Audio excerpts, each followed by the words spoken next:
My name is Devon Martin. I've been wrestling for 5 years now. By the beginning of Devon's senior year, he had amassed over 70 varsity wins and placed at districts 3 times, including a second-place finish his junior season. With his sights set on a district championship and state-placing campaign, Devon trained religiously over the offseason. His goals would not be easy, especially with the presence of a variety of talented wrestlers in his weight class, such as Nick Capetillo of Westview and Colton Fleming of Aloha. Every practice, I'd work super hard. I'd put everything into the drills. I'd never leave anything behind during a practice. I'd stay after practice as much as I could. I'd train with one of the coaches, Coach Baxter. He's a really great dude. Helped me with a ton of technique that I didn't know, since compared to a lot of the guys that I would be going up against, I wasn't very experienced. A lot of those guys have been wrestling since they were like 6 years old, since they were in kindergarten. And I had only been wrestling mostly my high school career. So he was able to really catch me up in the technique by allowing me the time to put in extra hours and work with him as much as I possibly could.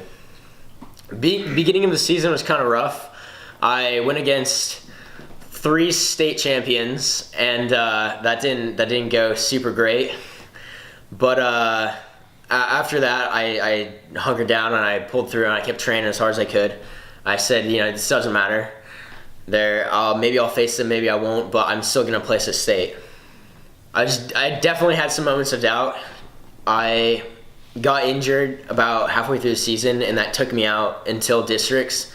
And all during the time when I was injured, I was wondering, wow, is this gonna mean that I won't place? Well, all the time that I have off, is that gonna lower my wrestling ability so much that it's gonna take me out of the season and I'm just gonna fall short?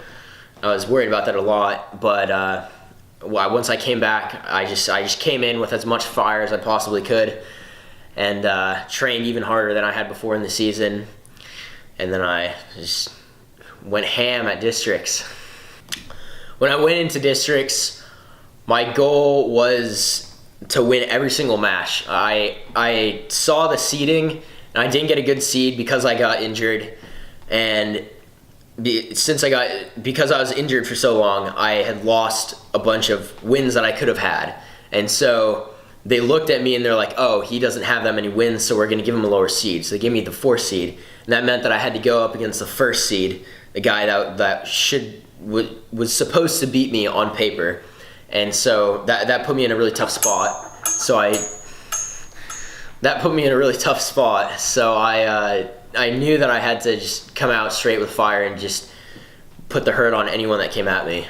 When I went up against the 1st seed, Colton Fleming from Aloha, on the 2nd day of districts for the semifinals match, I was in a really tough spot.